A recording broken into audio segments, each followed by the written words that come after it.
Hello, Oxford. Thanks for tuning in for a brand new show here in your community. I'm Mark Raymond, your friendly neighborhood property manager, and I'm here with a good friend, Erik Hodge. Hey, How you Mark. doing, Erik? And he is with Hodge Home Inspections. Anything more you want to share with Oxford? I'm your go-to guy for home inspections. Yes, you are. Pre-listing home inspections. So if you're thinking about putting your home on the market, let's take a look at it and make sure it's ready to go before you list it as well. Absolutely. Well, welcome to our new show called The Running Commode. And it's designed to help you with some tips and tricks around the home from a property management perspective and a home inspection perspective. And today's episode is called Pitch, which is a triple entendre, believe it or not. It's our first episode, right? Very Our first, ever, yes, okay. inaugural And episode. we're pitching the show to you, so we hope you like it. The second part of the entendre is it's Tiger baseball season, right? And the Tigers. Who doesn't love watching some Tigers? So right there's now? that, Yes. right? All right. But the focus of today's show is about pitch. Pitch. In what context? The landscape. Landscaping, Exactly. Right. Yeah. Right. So pitch can be, you think of an airplane pitching this way, but in the landscape context, we're talking about angling either away from or towards your home. And to elaborate more on this, we're going to bring in an expert. His name is Chris Roumayah. And come on up here, Chris. He's with Michigan Basements. Hi, guys. Chris, thank you so much for joining us Good today. to see you. Good to see Thanks you. for coming, Chris. Appreciate it. Absolutely, absolutely. Well, as I mentioned, we talked a little bit about pitch as it relates to outside the home. But your expertise is inside the home, right? Absolutely. But if you walk up to a home from the outside and you're there with Erik as a professional home inspector and you spot this negative pitch, just to set the baseline, share with the audience what we're looking at and why it's adverse. So generally when I'm pulling up to an inspection and if I see a negative pitch towards the home, I kind of know right there what the issue is, where the issue is going to be inside the home before I even get into the home. And what is that issue? Water intrusion And in, what- in okay. people's basements. Yeah. Yeah. So water always wins, I've heard it said, right? Haven't you heard that, Erik? Yeah. Yes. Yeah. Well, it's hard to beat water. Right? But you can. You can manage it. You can collect it. You manage it well, I'm told. We're a collection agency, basically. We take the water and we send it somewhere else. Okay. We're almost a diversion, if you will. Give us an example of a technique that you do with that. So when water's intruding into a basement, what we'll do is, especially if a basement already has a sump pump system and a basin, we can collect that water under the floor and route it to the sump pump system, which then the machine in the basin will send it away. Kind of just like collecting it and sending it away is basically all we're doing. Okay? And so that's one example of getting rid of the water, or collecting it and management of the water. But it also, from my experience, it can damage the actual foundation of the home if it's not corrected. So what do you guys run into when it's not just, hey, let's just get the water out of here? There's more to the problem. So water and letting it in over time can cause secondary structural issues, to your point, Erik. And what that is basically a cinder block wall can start deflecting inwards, bowing inwards because of just all that pressure, that negative pitch towards the home, that water intrusion into the home. So if you get into a situation where your wall is deflecting inwards, not only do you have to waterproof or water manage, but then you've got to hold that wall in its current deflection or even work to straighten it out. You've got an extra cost now because you've allowed the issue to happen for so long.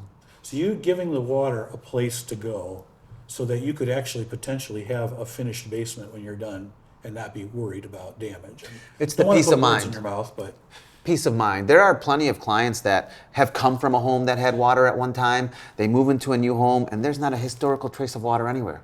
But they waterproof it because they're going to finish it. It's like buying insurance almost. I wonder why homes just aren't built with waterproofing built in. I've asked builders. I've wondered the same thing. I've asked plenty of builders over the years. And generally it's a cost thing. It's funny because the ground is open up right there. You can just install it right in that spot at that moment. Sure. Just doesn't happen. Yeah, it's just like wiring for low voltage, right? And everybody's going to be putting Swiss cheese through the drywall, after the fact, right? Instead of like, while it's open, let's get this done. Well, Absolutely. Yeah. But now, have you ever had somebody who's building their own home and say, I want to have this installed as a new build, not like as they're building a subdivision, but individual homeowners who are building their own. Have they ever approached you guys for that? No, builders have called us and they've asked us to basically use the cheapest materials possible to do the exterior waterproofing only, and they're so whatever they want to tar the wall with, Gotcha. adhesive on the wall, the drain tile around it, and they don't want to give the clients a brand new home more than a 2-year warranty for that. It's just going to fail over time. What they got going on right now in most cases. Okay. Which is, I mean, and that's the thing is, this water is like,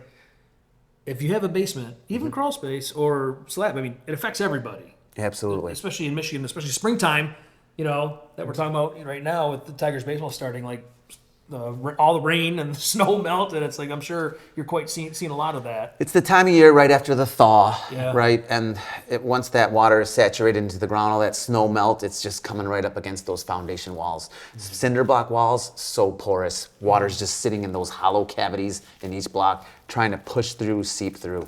What are some, for someone who's never even thought about this before, water's not maybe quite getting into the basement, but what are some signs that there's issues afoot with potential water intrusion or structural issues? Well, when we get into a basement, the signs we're looking for are discoloration on the wall, moisture marks, efflorescence, which is the white powdery. You can, and if efflorescence continues to grow, it turns almost fuzzy. But it's basically water coming through a cinder block or a poured concrete type of foundation. Rod hole leaks. Telltale signs different from just water coming in under pressure. So rod holes, they're the forms that hold the integrity of the wall. And it's the easiest path for water to intrude. So once that water is intruding through a rod hole, a lot of people will just plug them. If it's just a trickle, it might work for a while. But generally, when you're plugging a rod hole, it's not just going to say, well, I give up. I'm just done. He plugged me. It's going to move somewhere else, cause pressure somewhere else, look for a crack maybe even at the cove where the wall and the floor meet was where it'll intrude next. But that's kind of like kicking the can down the road. It's gopher hole, rod hole. It's the same. Okay.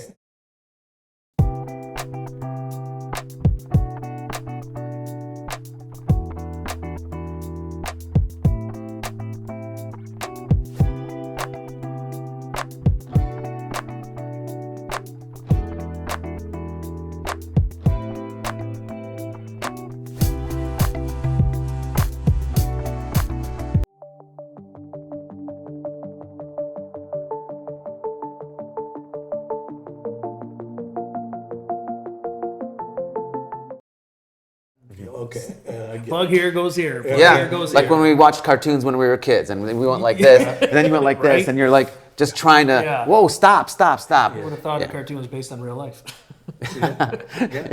They were setting us up. Yeah. So anyway, so let's talk a little bit about water channels and the water management things that you do. Kind of go into a little bit more depth on that, because I think people really need to understand. So since we left off with rod holes, and we'll talk about also cracks. You know, cracks are Michigan thaw, freeze, the home will shift.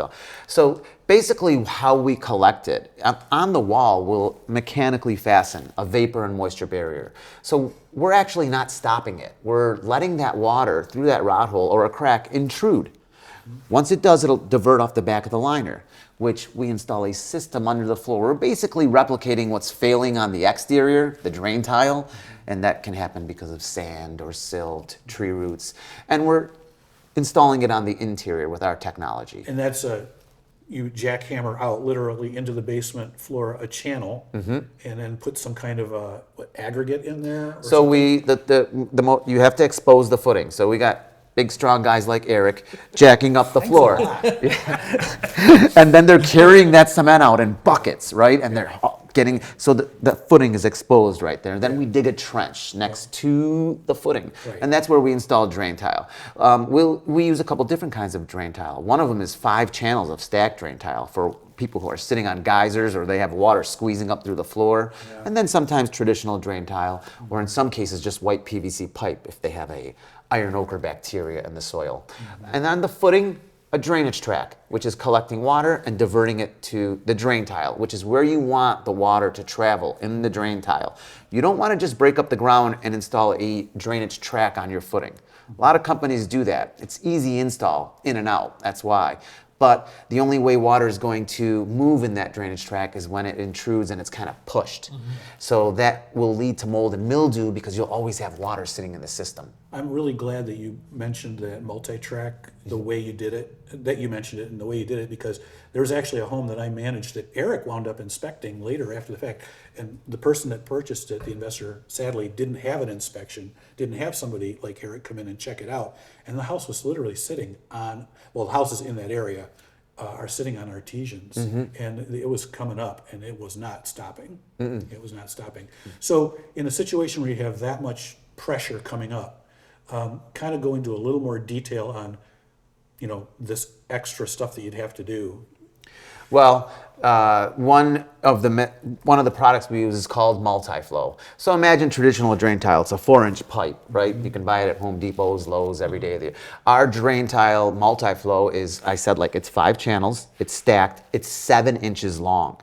So that means removing more soil in that trench because it's got to be installed. It's not just 4 inches, it's almost double the So height. you literally go below the basement floor into the... Right next to the footing, Okay. Yeah. And then all of it again is just collecting that water and moving it. You can also connect to a floor drain if you want. Imagine Or sump. a sump is what we're going to recommend in every case, but there are clients who will choose to connect to a floor drain. It's just like me or you holding a glass of water, pouring it down that drain. As long as that drain is free flowing, I can take my system there. My system will never fail, though. The client will have to make sure that drain is free flowing. And What if I you- mentioned, I'm sorry. I mentioned sump. It's a sump pump. If you could just describe for our audience that don't know what those devices are, and let them know just so they are aware. Generally, a sump pump is going to be sitting in a basin. You want that basin to be perforated. A lot of builders will just put in their builder sump.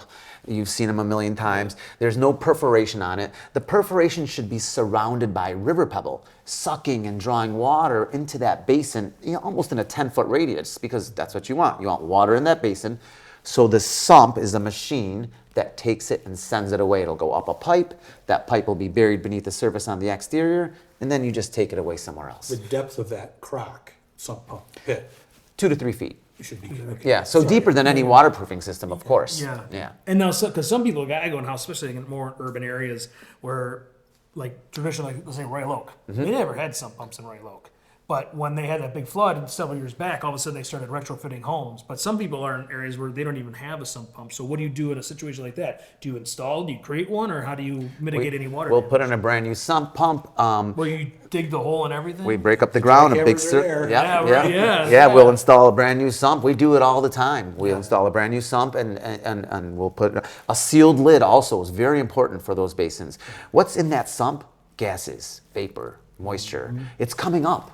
Anybody can research that. So we put a nice sealed lid on it and you can watch your system at work. And the gases and all that other stuff keep everything healthy. So that's what you want, something that you can see your system working and it's sealed. That's very good. Is there something that homeowners can do before it gets to that stage? Like, is there anything they can, because some people are like, oh my God, like if their walls aren't coming in, but they're starting to see moisture coming on, is there some preventative maintenance that they can do? Great question, because we're construction in the home. And sometimes somebody might just get a little trickle and it's the first time ever. And they just want to know how I got to stop. Positive grade away from the home. Gutters, downspouts, buried, moved away from the home. So these are all things that help. Sometimes water still beats it. Like we said in the beginning, water wins. But those are things that can help and really put it off for a long time. So when we're talking back, we're back to pitch.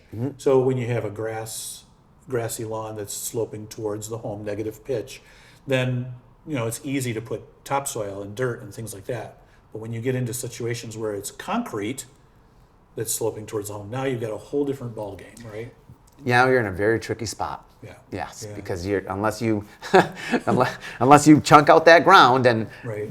have it, it's always going to be that way. So now you're most likely into water collecting for what we do, and you're not going to be able to do anything about it unless you especially if it's a large surface area, like a patio, a big patio. Or even Yeah. I've seen driveways. I that just are did sunk towards the home, and there's a gap, and all that water's running towards the home. I just did a commercial property in Southfield, rectangle, all parking lot all around it.